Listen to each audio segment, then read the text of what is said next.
Become a sustaining member of the Commonwealth Club for just $10 a month.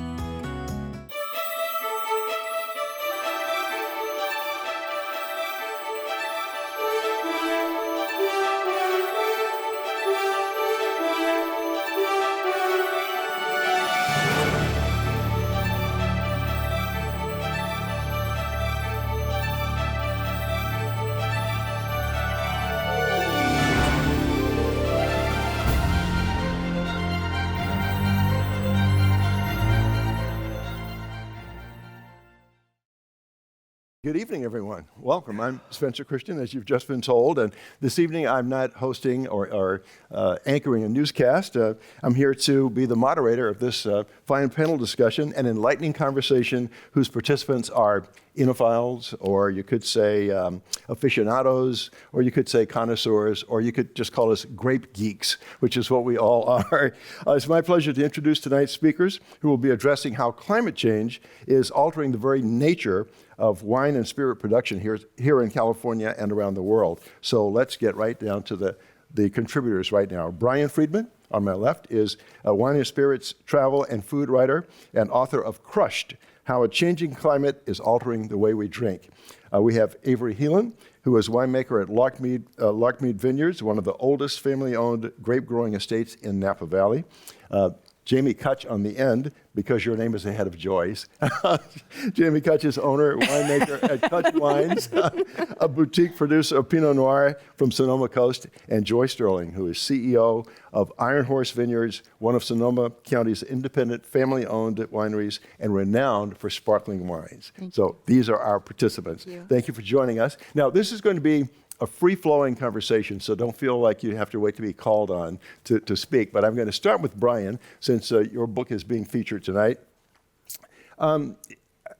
You talk about the impacts of climate change on winemaking and on spirits. I want to know what motivated you to write this book, and what do you hope it will contribute to the conversations we have about climate change and about wine? It's a good question. So I guess as a writer who focuses on wine and spirits and a bit of travel and food, but mainly wine and spirits, one of the great perks of my job is that I get to spend usually about 1 week out of every month traveling around the country or around the world with the express purpose of tasting delicious things and speaking with people who are passionate about this world. I write usually one piece a week online for Food and Wine magazine, for Forbes.com, Whiskey Advocate. And, whenever I travel, inevitably you have these long wine and spirit-soaked lunches and dinners. And over the course of the years, it seemed like the conversation turned more and more frequently to this climate change thing. Might be a thing. Yeah. And, it went from sort of a tangential part of the conversation to the crux of it. And I started realizing that, the people who do what we all do for a living, it's something we focus on. Yep. But then in terms of books that had been written, there are 1,000,003 books that have been written about how climate change is affecting our food system, right? And they're fascinating, they're deeply important. But I was not able to find a book that was written for consumers that told the stories of the people who are living climate change day in and day out, year in and year out.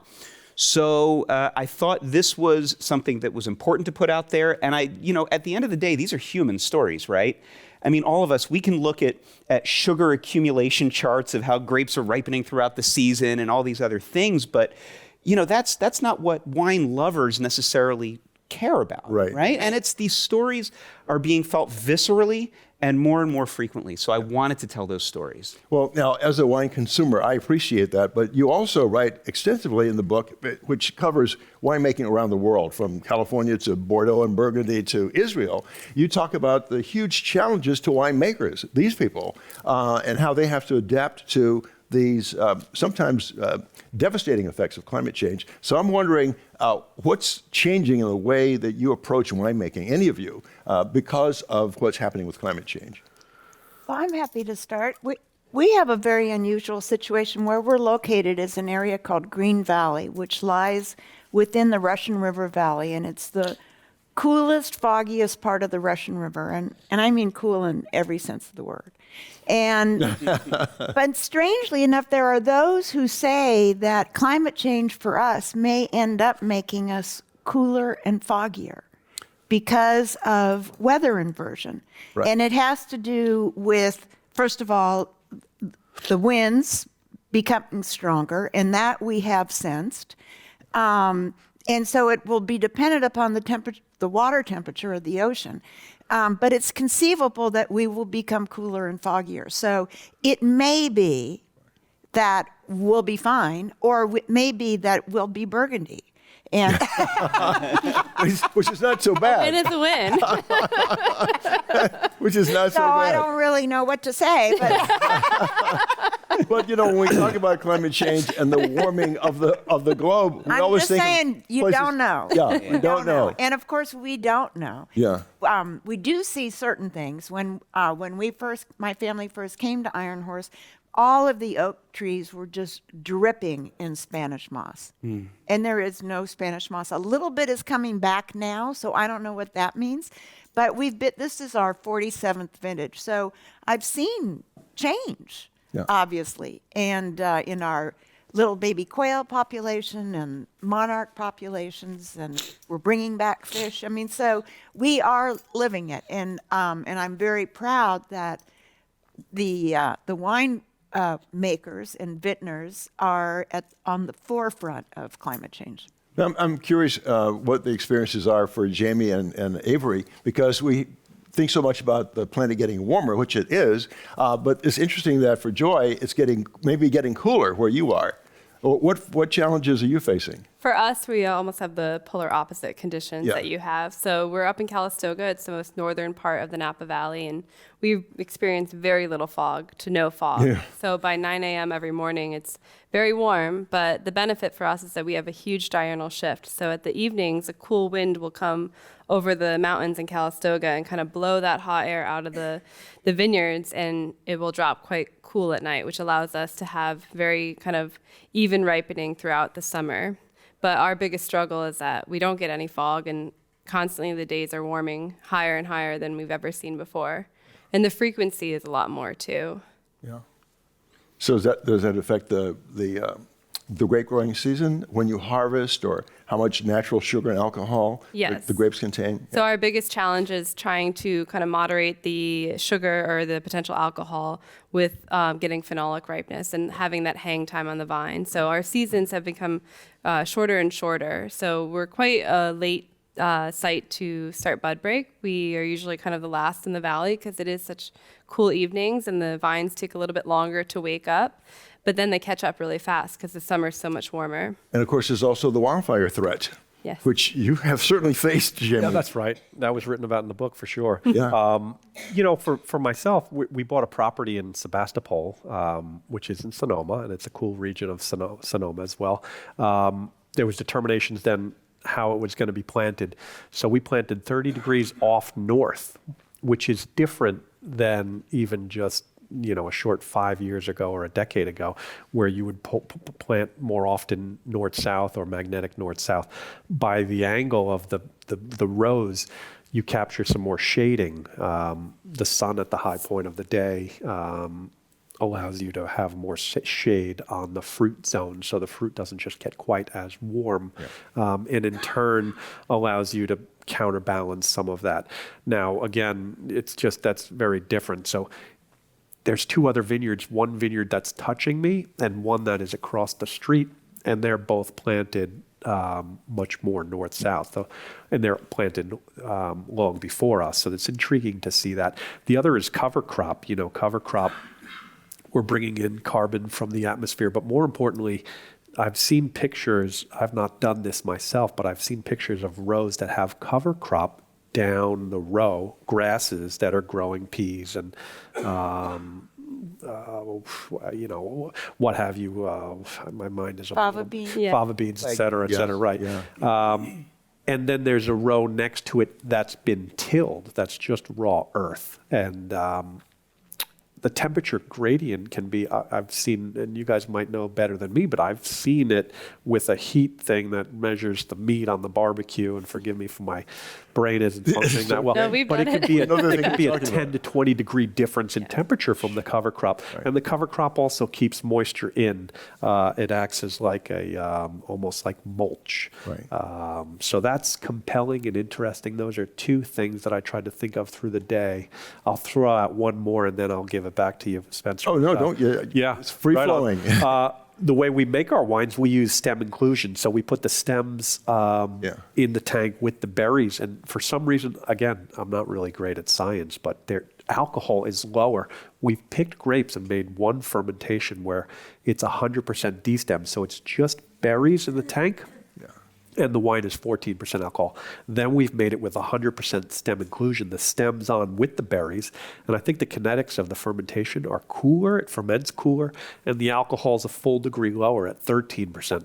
So just three things that are coming out to mind that are fun to play around with while you're trying to figure out where this is all Well, going. one of the many things I want to hear all of you address, including Brian, from a consumer's perspective, is with these weather extremes becoming more severe, of longer duration, and more frequent, is that going to completely alter the way we enjoy the wines that we enjoy? I mean, is it going to have an effect on the quality of the grapes because the growing seasons are so hot? Are you going to have to start, winemakers going to have to start growing different varietals from the ones we're used to? Here in Northern California, for example, the Bordeaux grapes tend to grow well in Napa. The Burgundian grapes tend to grow better in Sonoma. Are we going to be planting new grape varietals to adjust to the changing climate? Are you going to be moving farther north to escape the heat? What changes will you have to make in winemaking to adapt to this ever-changing climate? So what was interesting when I was speaking with producers and growers around the world is you can move, further north in the northern hemisphere, further south in the southern hemisphere. Mm-hmm. You can also chase altitude, right? I mean, when I was growing up, I grew up in a house where we drank, Napa Cab and Left Bank Bordeaux. And, the best vineyards. A family with good taste. Yeah. And it wasn't that long ago. I'm 21. I just looked at her. It was. See what climate change did to him? That's me. Don't blame climate change. It was also the wine thing. But when I was growing up, it was those vineyards that were, more on that valley floor. It was those lower lying ones. And now, I would say the majority of pitches that I get, about new wines, new releases, are hillside vineyards, mountain vineyards. So there is this, this looking for a greater diurnal shift. But even just in the last 15, 20 years, I went to Argentina for the first time to taste in 2010. And I flew into this airport in the northern third of Patagonia called Neuquén. It's the part of Patagonia that looks more like Montana as opposed to like glaciers and stuff. That's further south. And that was like the ends of the earth for Southern Hemisphere wines. That was 2010. It's now 2013, and they're growing. There's some experimental vineyards there, and not just for white wines, but for red wines too, that are like 1,000 or 1,500 kilometers further south from there. Because this is what they're having to do. So changing the locations, I'll let you guys speak to this, but the grape varieties, I mean, in Champagne and Bordeaux, for certain appellations within them, right? And these are tradition-bound places. You're allowed now to grow non-traditional grapes, right? I mean, you might start getting Champagne that's not just made with Pinot Noir, Pinot Meunier, and Chardonnay. You might start seeing some of the good percentage of, Petit Meslier. Get ready for it, people. The grapes of wrath. Yeah. Well, I think necessity will be the mother of invention here, number one. And I think number two, you just don't know. Yeah. And that's one of the beauties of wine. And, we grow wine in every state in this country. Yeah. It's all 50 states. And, but even within a little area, you can say, okay, that vineyard immediately adjacent can be different. And, from my house to my mother's house on the same property, there's a full temperature degree difference, and her camellias are all finished when mine are just starting to bloom. So And speaking of hillside, one of the things that we've learned with the unbelievable flooding we've had is the value of hillside vineyards is that the water sheds and it goes into our floodplain. Now, the only unfortunate thing is that the floodplain happens to be our entrance. So it blocks it blocks you from going in or going out. So you get to choose if you want to be flooded in or flooded out. And both have their advantages. Flooded in, plenty of wine. Flooded out, electricity. So you just have to you have to pick your priorities. I think for Larkmead, we might be in a unique situation with kind of planting other varieties. We have farmed this land for 128 years, and it's been family owned since the start. Yeah. And the family that owns us now has been farming this land for over 75 years. And so we very much feel that we have a magnificent piece of land and soils between the two mountain ranges. And so we kind of want to learn how to adapt our farming for this property. It's 110 acres. And recently we planted 3 acres of alternate varieties that we think that might kind of blend well with Cabernet in the future. Things like Aglianico that hold acid really well, because when it gets very hot, that's one of the first things that grapes kind of drop out is tartaric acid. And things like Petit Syrah or Shiraz that might contribute some color, or Touriga Nacional, because that also can get bleached out from the sun in the grape skins. And then we even planted a white Chenin Blanc to kind of see the potential for kind of experimental white wines. And so our goal is to always stay a Cabernet house. We're not trying to be a Touriga Nacional house up in Calistoga. But you might see in the future that our blend will have 1% Touriga Nacional. And so our hope is to kind of preserve that style for our consumers that know and love our house style. But we also know we can farm Cabernet a little differently. Just like you were saying, we've experimented with cover crops, shade cloth, which kind of protects the fruit from the intense sun rays. But we also kind of changed our trellising in the last year to do a modified, if you guys are all familiar with vineyards, kind of the shoots and the greens are just straight up, and it's called vertical shoot positioning. But we found the old way we used to farm, kind of California sprawl back in the 70s, provided a little bit more natural shade and kind of disperse light for the fruit to ripen. And so we've been trying to experiment a little bit with that too. Well, traditionally, Cabernet, or at least in Bordeaux, has always had some blending partners, Merlot and Cab Franc Exactly. and Verdot. But Jamie, you specialize in Pinot Noir, and Pinot Noir doesn't have a bunch of blending partners, does it? That's right. That's right. We do have clonal material. There'll be different clones, just like That's true. orchids are different colors, or they're different subsets of Pinot from different places. They're different vineyards, and we can tinker and play with those. The plant material that we're planting is most of it's from Burgundy, so I don't. Most of the material here in the United States for Pinot Noir in the Sonoma coast is a Dijon clone, and those tend to get high in the sugars quite rapidly. The plant material that we're planting is more clonal material from Burgundy rather than the Dijon clones. Probably a little bit too technical to discuss, but Yeah. This is a wine-loving audience. right on. They know what we're talking about. All right, awesome. Great. You'll taste it and you could judge. Yeah. But clearly there have to be adaptations made to But your that's approach not to winemaking. unusual for a farmer. Yeah. Right, that's right. Nothing's in I suppose we get control it, because of I work mean, in I think agriculture. it's all agriculture, right? It's agriculture, and and so some of the techniques which are now so much in vogue for agriculture, regenerative agriculture, are really pretty much standard operating procedure for vineyards, like cover crop. Yeah. I mean, we've known about that for a long time, and one of the great things is that vineyards are actually very good carbon sinks. Yeah. So, yay us. Yeah, that's right. Good. One of the other things that I think is important to talk about with all of us, right, is that, when I first got into this business, 2005, I guess, I started doing this full time. I remember having these conversations with friends, like we would see a wine label that said sustainably grown or organic. And we were kind of like, that's adorable. Like that, it was this label, and what's how much we knew, right? Yeah, right. How quaint, yeah. But it really does seem like the producers that I have spoken with for this book, that the more complete you can make your ecosystem, right, the more you can get your vines not needing a ton of irrigation. You get deeper roots. Things are better for the vines, for the natural environment, and for the wine itself. I'll never forget. I was in Israel for one of my chapters. Right? My question there is: you've been growing grapes, making wine here for like thousands of years. Right. What do you do now? You're in the desert and it's getting hotter. But we were at this one producer, Tabor. And I remember the viticulturalist, a woman named Michal Ackerman. She's brilliant.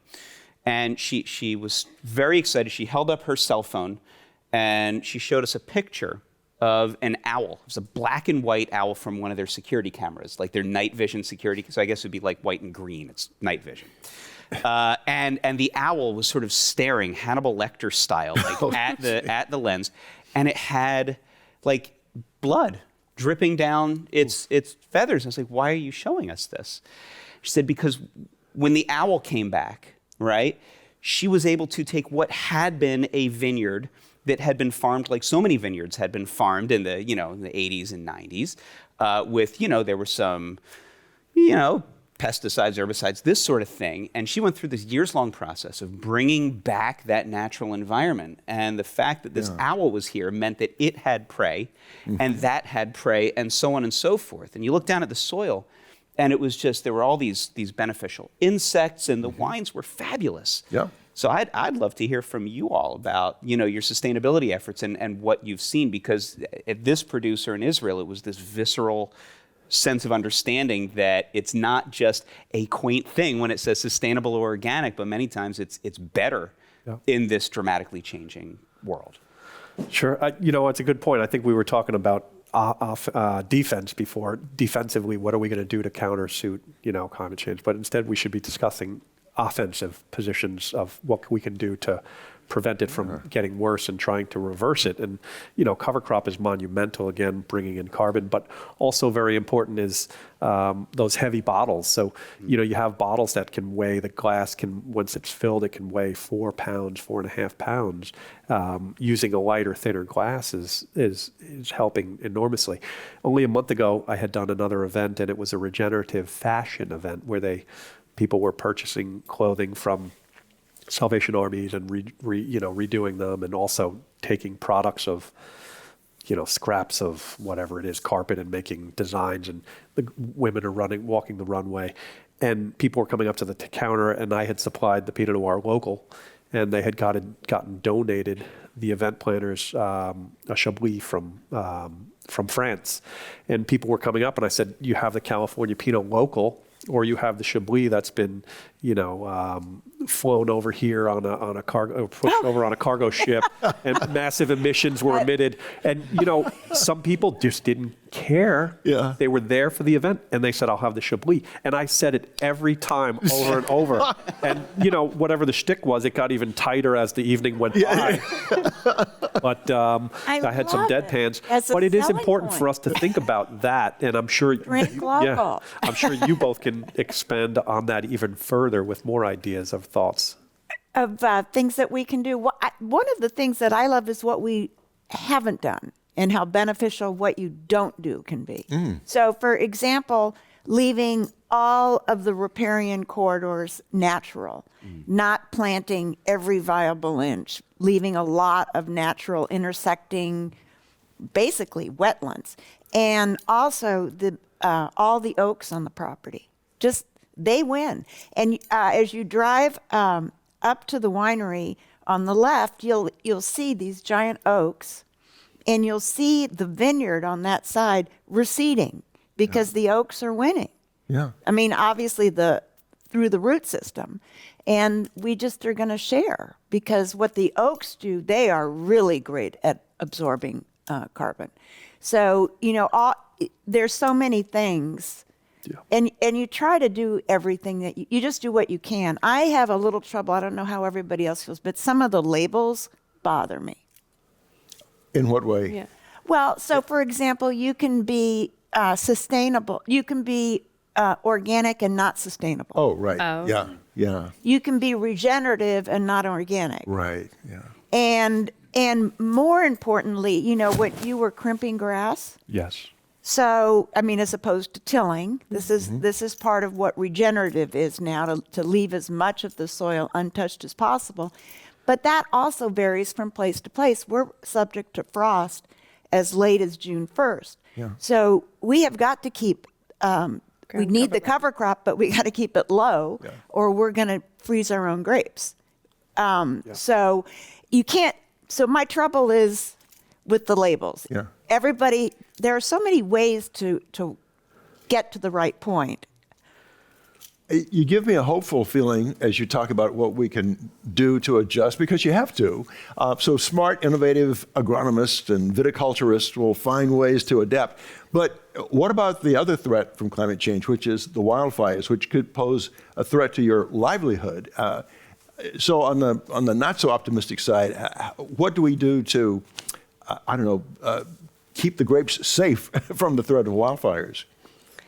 I think, like with all things with climate change, we are learning more and adapting. And so we're learning how to farm and preserve freshness, but farm in a way that we can get Cabernet grapes ripe in late August to early September. Our harvest dates have rarely passed September 14th for the last 4 years up at Larkmead, which is usually when harvest used to start about 10 years ago. Yeah, that's right. And so we're bringing in almost 200 tons before then, and we're able to kind of farm in a way that gets phenolic ripeness, gets the right alcohol potentials, and gets the right flavors in the fruit without having to sacrifice quality and being open to those threats of wildfires. And so we know that it's a very real possibility. It's leering around every year for the past 5 years, and we've gotten lucky in some. But I think learning how to farm in a way that you can kind of push things forward and kind of get your fruit in before the wildfires, because they usually come in late September, early October. But there's obviously no Well, control. not always. Yeah. Not always. I think there's not a lot you can do, I think, except, making sure that you've hardened the property to your best ability, and you keep everything clean, and you keep trees away from buildings, and you're not letting brush accumulate. I mean, just like you would for your home. So I think that there's that. I think the biggest question is, I don't know how you would ever protect yourself from smoke taint. If it's in the air, it's in the air. Yeah. And but now there's so much research being done on how to cope with that if it happens. But that's a whole new learning. I mean, now grape contracts are being written with smoke taint provisions, and that just never existed before. So there are new things that we're coping with, and with the heat and the smoke from a business, an extended family business, you have to be, we don't go out and work under certain conditions. If the temperatures are this way or the air quality is that way, that's it. Everybody's out of the vineyard. It doesn't, grapes are after people. I'm just, from all the research that you did, Jamie, and all the traveling globally for your book, I'm just wondering if there are certain things you learned that stood out as, I don't know, stunning, concerning. I know that you end on an optimistic note, as you all do. But were there certain concerns that just kind of jumped out at you as you talked to these winemakers in these various regions? Because you went to South Africa, Israel, down to Patagonia, here in Northern California, Bordeaux, Burgundy. Yeah. I mean, everybody is dealing with something as it pertains to climate change, right? Yeah. What really surprised me, one of the more sort of viscerally impactful experiences that I had was, in all places, Texas Hill Country. I was at a producer there in September, October 2021. And I mean, again, this is like an hour-ish outside of Austin, so it's not exactly the Arctic Circle. And we were at this winery. Yeah. It was Spicewood Vineyards. They make delicious wine. They specialize in traditional Spanish grape varieties, Garnacha, Tempranillo. And I'm looking out at their estate vineyard, and it was just like empty. There was nothing on those vines. And I said to the owner, Ron Yates, I said, "This is great. You got all your fruit in. How was harvest?" He said, "What are you talking about? There was no fruit this year." I said, "What do you mean there was no fruit?" Keep in mind, this is in the autumn. And he said, "Do you remember that like 9-day quasi-biblical ice storm that ran across Texas over like around Valentine's Day? Because of that, because of the damage and the shock that those vines underwent, they just, by the time they actually started, budding, they were like a month too late. Yeah. And then they just sort of withered and died. There was nothing. So he had to source his fruit from elsewhere. And I thought, wow, if like Texas Hill Country, right, if this amazing winemaker's vineyard got zero fruit off of it there because of frost and extreme cold, that's a problem, right? That's weird, and that's what's going on. It's in agriculture, in wine, it's always about, everyone I spoke to always said, you use the past to guide the present and the future, and that's just not happening necessarily in as reliable a way as people would like. Well, Noah doesn't even know. Yeah. So, But I think we can pull from like Australia for wildfires, and like obviously Burgundy's been dealing with frost for so long. Like we've learned so much that I think you can adapt and kind of implement new practices. Oh, definitely. I'm just saying there's the predictive. Yeah, you can't predict. That would be great.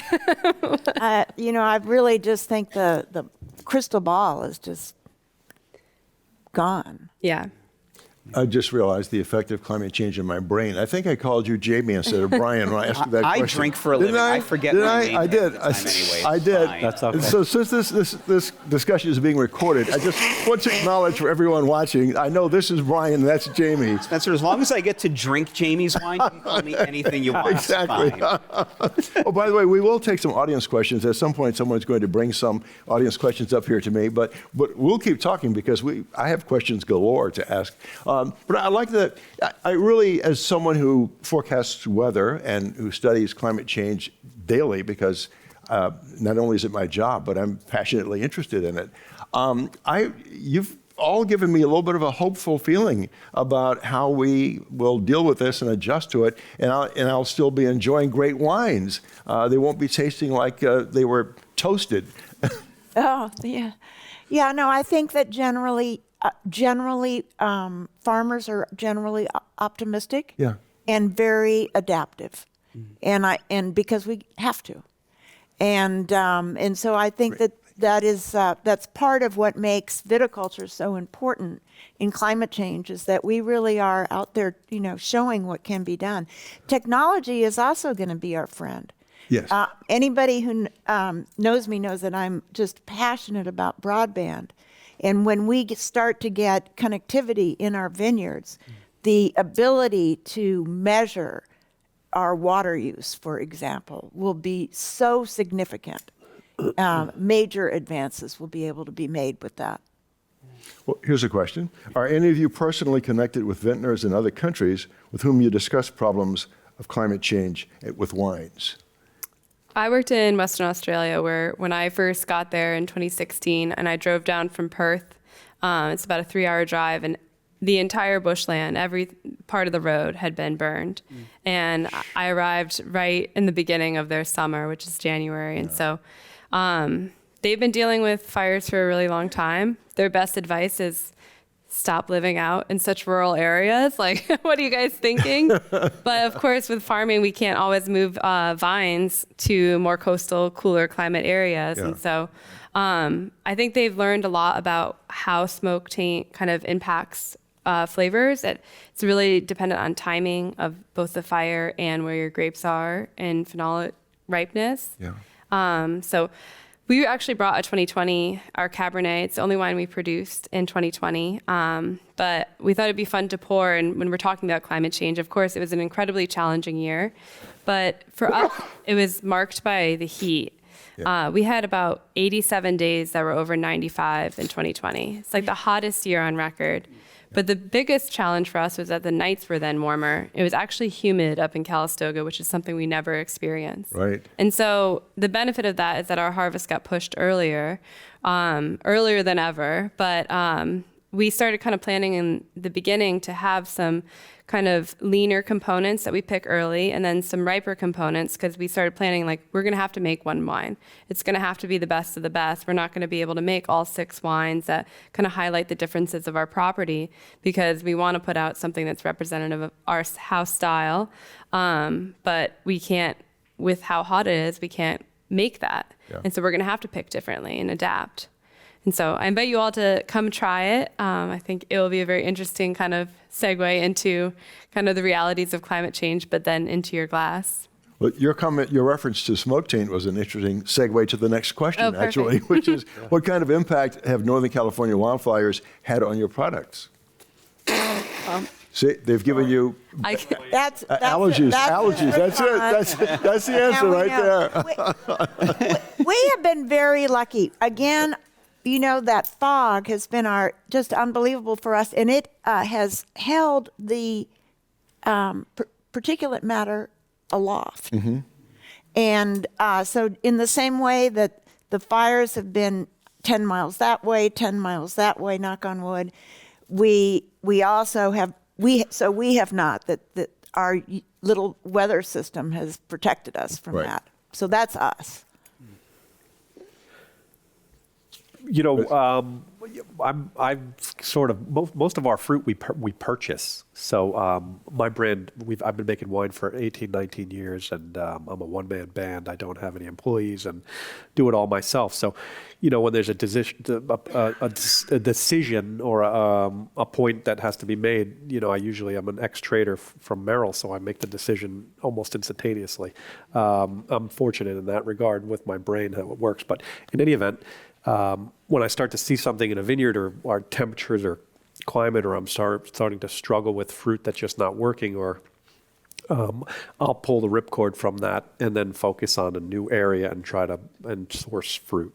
Our estate vineyard, I don't have that capability, which we just planted or purchased 2 years ago, and last year we planted. So fingers crossed that we don't have much shifts there. But there's pros and cons. I think the both of you are working with estate. You know, I'm a little bit of a different shift in the regards to there's about 6 vineyards that I just purchase fruit from beyond our one estate, which we won't have fruit for 3 or 4 years. So from a climate standpoint, there's vineyards that are real close to the Pacific Ocean that sit really high at almost 1,000 or 1,200 feet.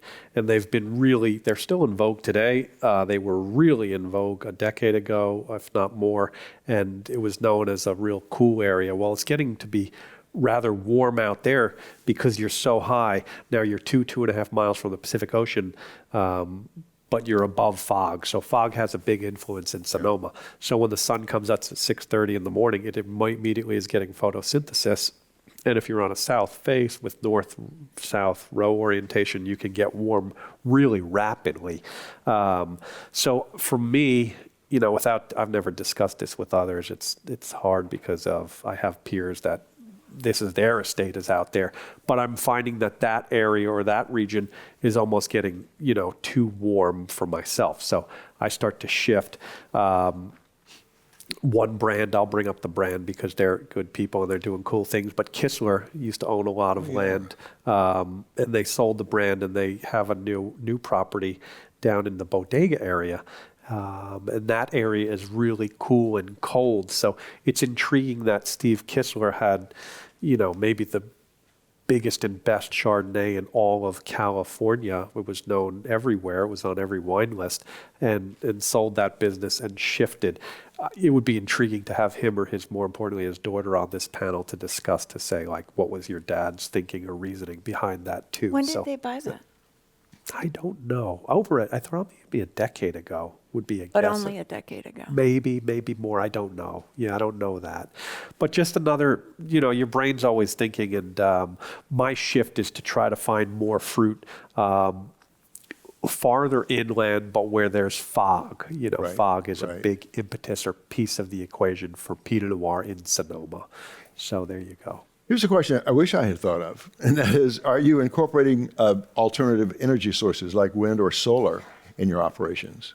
Yeah, we've had solar for, I think, the last 15 years across the entire building, and it gets a lot of energy with the intense sun rays that come across the building. So that's one source. I think we have not gotten to the point where we're banking that power. We're just giving it back to the grid, and I think that might be a part of the future, but also expanding the solar across the barns and different parts of the property.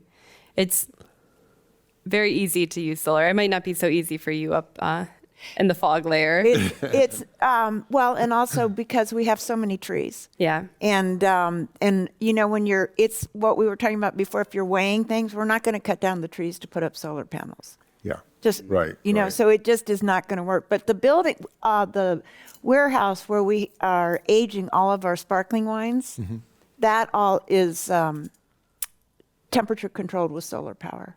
So where we have it now, one of the big things is that in the Delta, they're putting solar panels on the waterways, and so that's a thought for us too. Would be to put it on our reservoir. I think, Joy, you made a reference earlier to carbon capture. This question is, how do grapevines compare with redwood trees for carbon sequestration? They're smaller. They're, They're smaller. That's all I know. That is the answer. Sometimes a simple answer is. Well, you said is it before, but vineyards are very regenerative by nature. But I don't just know Yeah. compared to a redwood. I want facts. I want data. You know, and I'm trying to compute, well, how many vines equal one redwood? Yeah. Oh, this is a question specifically for Avery. Okay, now we're going to get really into the weeds here. What is the effect of malolactic fermentation? The effect on malolactic fermentation from climate change. I don't feel like there has been one, to be honest. Do you want to define malolactic fermentation first? So malolactic fermentation is like a secondary fermentation. Yeah. So the primary fermentation is when yeast convert sugar to alcohol. And then red wines and some white wines, but none of our white wines, go through a secondary fermentation, which is a bacterial fermentation. And it's when they convert malic acid to lactic acid. And so malic acid is very tart and fresh, and lactic acid is a little softer. And for a wine, especially a red wine, to be stable, they have to go through malo. Although there's some Cabernets, very old school style, that don't. And a little wild in my opinion. But I will say a big effect from climate change is more our yeast. And so for us, we switched to completely organic about 10 years ago for all 110 acres. And that includes like landscaping for the entire property as well. And you were talking about some measurable things that people want to know, like what has impacted. And people always want to know, well, what has organic farming or what have these alternate practices benefited for your grapes? And the easiest thing for me to measure is our yeast populations and kind of the natural flora and fauna that now exists in the vineyard that didn't before. And we have very healthy yeast cultures now. We actually have some strains that are unique to our property that are such strong and beneficial fermenters that they outpower commercial yeast, which, not to get nerdy about yeast, it's very unheard of for that to happen. And so for malolactic fermentation, that happens spontaneously for us, but that can happen spontaneously or not depending on the year. So it hasn't changed very much, but the yeast health have definitely been like a measurable change. I was going to say offering that definition was the yeast you could do, but I wouldn't say. We needed a dad joke. Oh, I'm not full of dad jokes, that's for sure. I'm just curious. Somebody may have to cue me when it's time to wrap up. Not that I'm eager to end this, but I don't want to go too long. I'm personally curious about what wines each of you likes to drink other than the wine you make. So when you're not drinking your own wine, what do you enjoy drinking? Water? Yeah. I guess I'll start it off. If I go to a restaurant, I usually start with a Campari and soda, sort of to wake my palate up. I'm a big fan of champagne, of sparkling wine, and at the end of the day, though, my real treat is a Burgundy. I drunk a lot of Burgundy in my career, and at this point, my dream wine is, I'm a huge fan of Costa Rica. He's a white producer in Merceau. So I like zippy acid and real fresh, and that style of wine is what I really crave. Yeah. I would second that answer exactly. Right.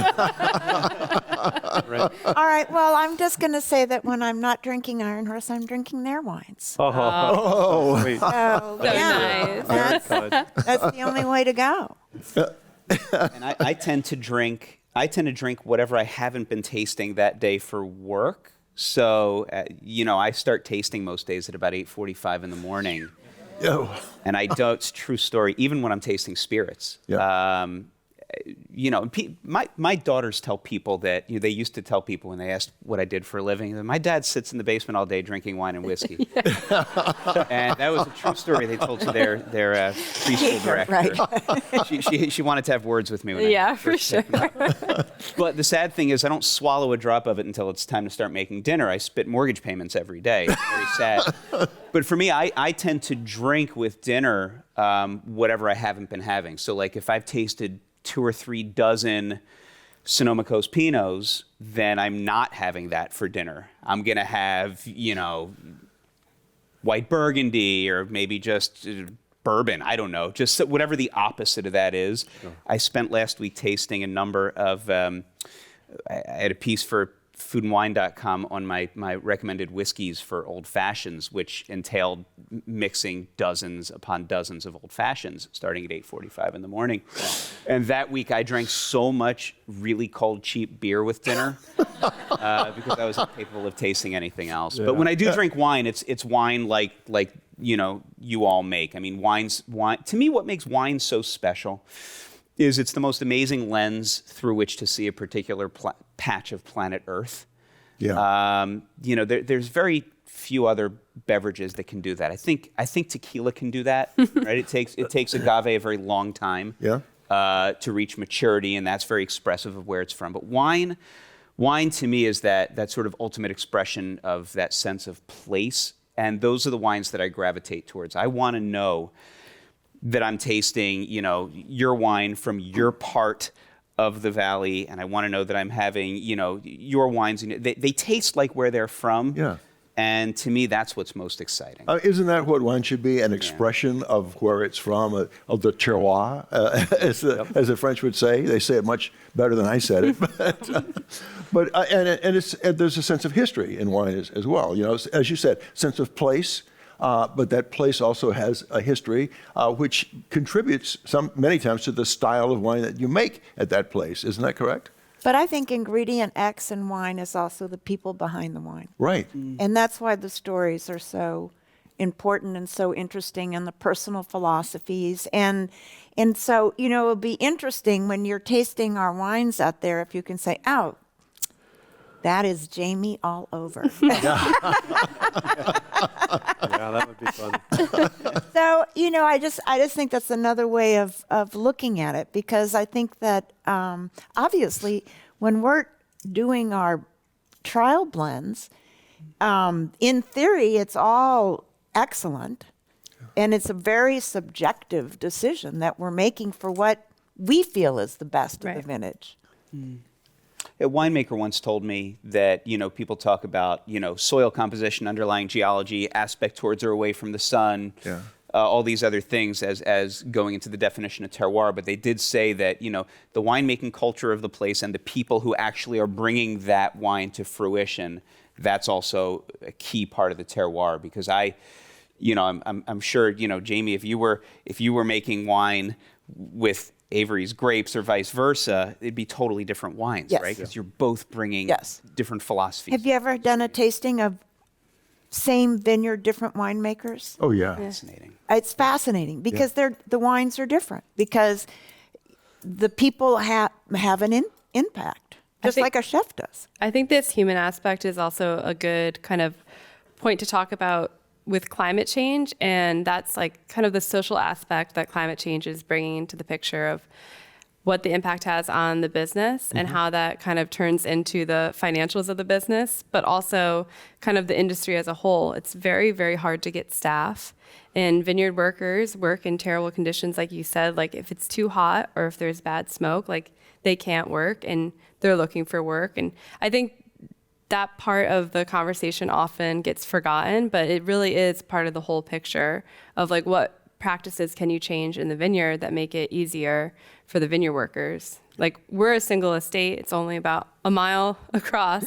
And so our grapes don't travel far from vineyard to winery. And so this past year I switched everything from 35-pound lugs, which is a lot of work. It's a lot of movement by many men usually, to going into macro bins. And so now we can use machinery to dump our fruit and have someone just raking the fruit in, and the bins don't need to be cleaned. So now we cut down of 6 to 7 hours of just nonstop water to the ground, and then 6 to 7 hours of labor as well in the heat in the middle of the day after these vineyard workers have been up all night too. So I think that when we're looking at climate change, like every little thing that you can do is super important, but it really is about looking at the whole picture of kind of what your impact is on your industry, your team, and how that kind of translates And to the your final community. Yeah.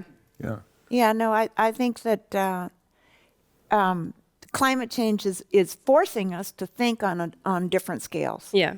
And you can't just be looking at the grapes. You have to be looking at the community and the extended family, everything. It's all part and parcel. Yeah, winemakers are obviously attracted to what they do because they have a passion for what they do, and they derive great joy from it. But they come from such diverse backgrounds, and it's a lot of hard work, as you just pointed out, a lot of hard work and worry. So sometimes I wonder what attracts someone from a life of comfort to a life of like Jamie, Right. I mean, you could have stayed in the financial world and just, kept drinking other people's great wine and not have to worry about when to harvest or That's right. if the fire's going to overtake you. I have a big cellar, and I could drink my own wine if I think times get bad. So specifically, what are you trying to ask, or just going from that lifestyle? There's really no question there. Yeah, right. We're all fools. You're just But actually, it's poster more child for directed the- at you than any of the others here, I think, because you were in the financial world back in New York, and I presume earning Yes. a good salary, and didn't have to worry about growing seasons and harvests and wildfires and all that. But So I'm just wondering what attracted you to this Sure. I'm profession? 100x. I'm much happier. I say sometimes that my office or my lights above my head used to be halogen lights, and now today it's the sun. I look up and I see the sky and hear birds. And farming is probably the part that really makes winemaking the most special. Any winemaker will tell you that in the world.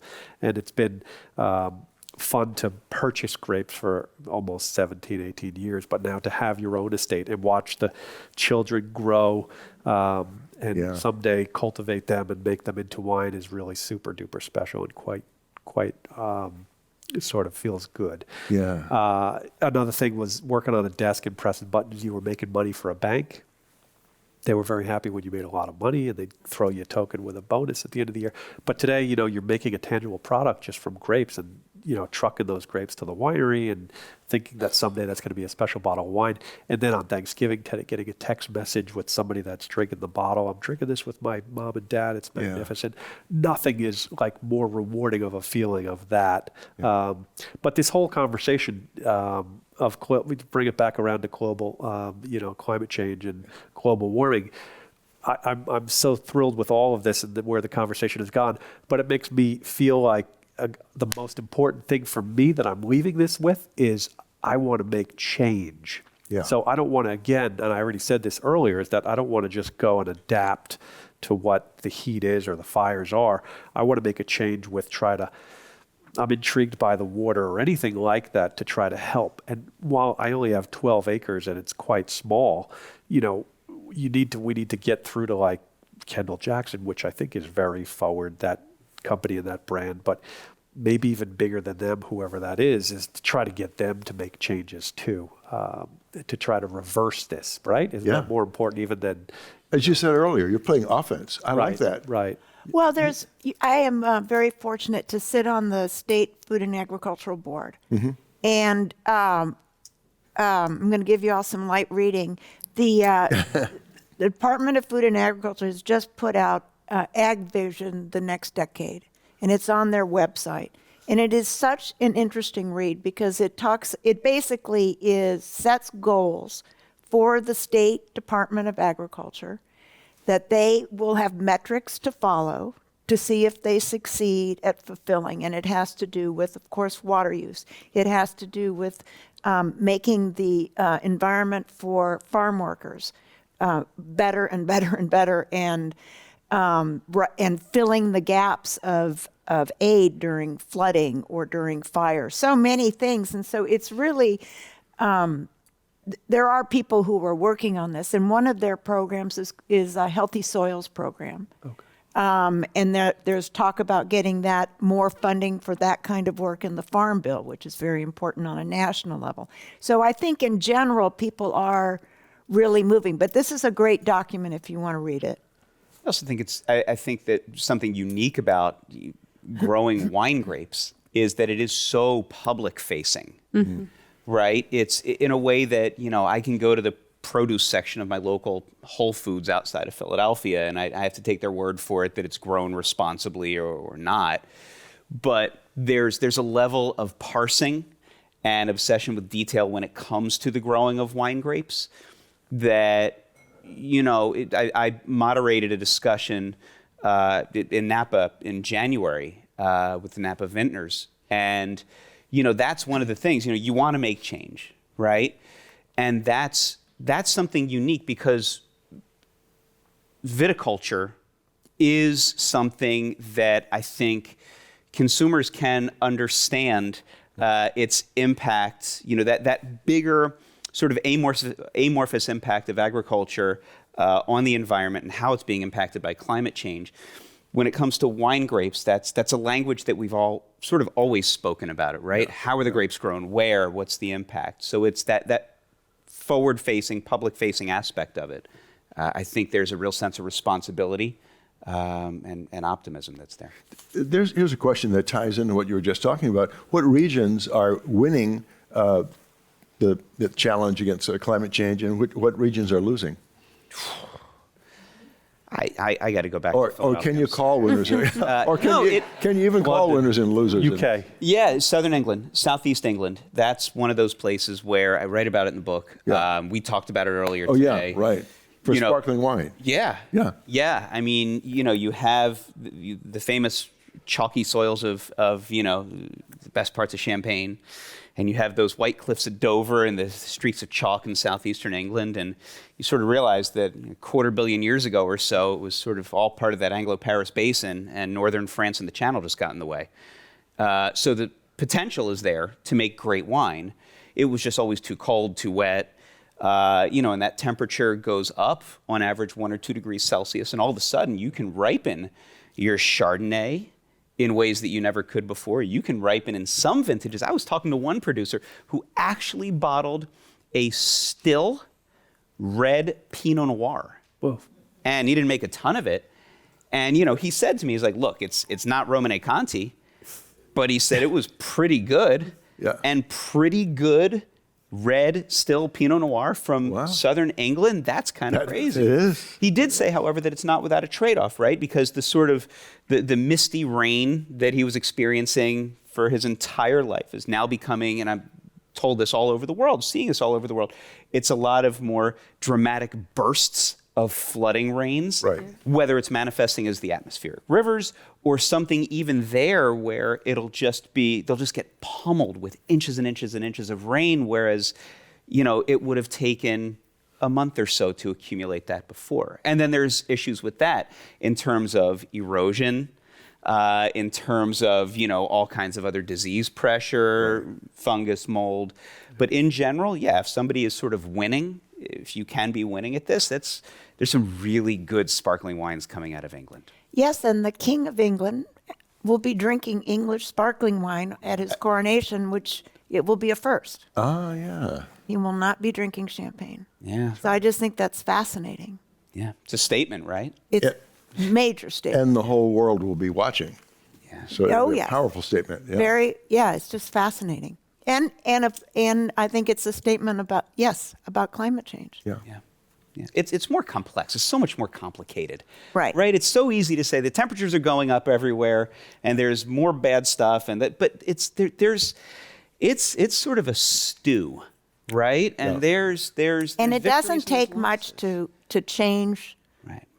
What is that? The butterfly effect. Yes. Oh, yeah, that's right. So it doesn't take much. So even, within a confined area, you can find a pocket, and it's the foundation of our belief system that we are in one such pocket, which sounds like you are feeling that way also. And Yeah, so absolutely. We're dedicated to it, making it work.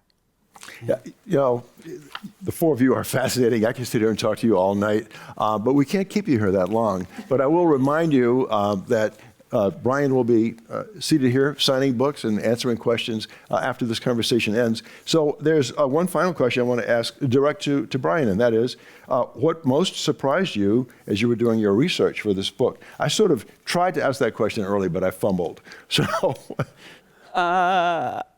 what surprised me most as I was researching for the book was, and it's not that I didn't expect the sense of optimism, but I didn't expect to find a similar strain of optimism in 8 distinct places around the world. It's not just affecting wine as well, right? Like I read about whiskey, American whiskey, in one of the chapters, and to me, talk about turning lemonade or lemons into lemonade. Right? Lemons. That's right. Lemons you to don't want to turn lemonade, yeah. lemonade into lemon. That's the. But there, several years ago, and spirits producers are having issues as well, right? I mean, if you're most let's say bourbons that we buy, right? They're based on commodity grains. So if there's some new virus or some new mold that hits some giant cereal grain farming operation in Saskatchewan or something, right? That's a problem. I was talking to one of the head distillers with Sazerac, who's in charge of several of their gins. And he was telling me that while we were talking, actually, in the winter of 2021, that an ill-timed monsoon wiped out a lot of the vanilla and juniper and other crops that he needed for his gin. So he had to literally scour the planet to find them. But he found other sources. Yeah. But to me, one of the things that struck me as encapsulating the sense of optimism, right? Yeah. There's 2 things. One, Buffalo Trace, right? They make some fabulous bourbons. And in 2006, I believe it was, a tornado hit one of their warehouses. I believe it was Warehouse C. Knocked it down. Why do I know it was Warehouse C? Because there was a barrel or 2 and somehow survived, but the building around it did not. And it sat out there in the elements as they were rebuilding, right? It just sort of got forgotten. And then they tasted this barrel and they said, oh my God, the exposure to the sun and the heat and the cold, this is completely different. And then they sold it, and now it's like you could put a down payment on a very nice house somewhere in San Francisco for like a couple of bottles of this thing. But this idea of taking, the weather conditions of that year, that moment. The other thing, that sense of optimism, and I'm going to call out Jamie here, is I spent an afternoon with you and Kristen and Clayton. I think it was last year and a half ago, and you guys were working, preparing the land for the vineyard, and Clayton, their adorable son, and you guys were out there, and I'm watching you, and I'm thinking, everything that's going on with climate change and all of this sort of doomsaying, but you have that faith that there's going to be a path forward. And I think all 3 of you are finding that path forward.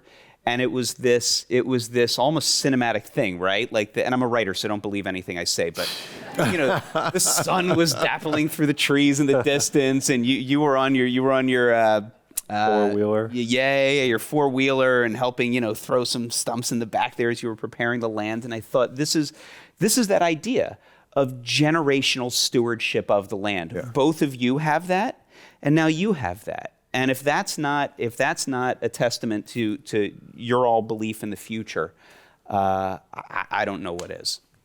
That's awesome. You should run for office. That was a great campaign I'm going to speech. cry.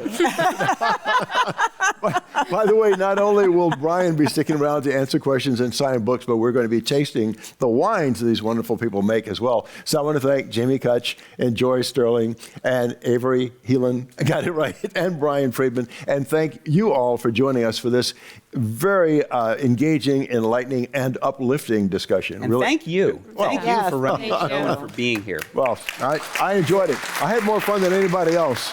Thank you. That's our show.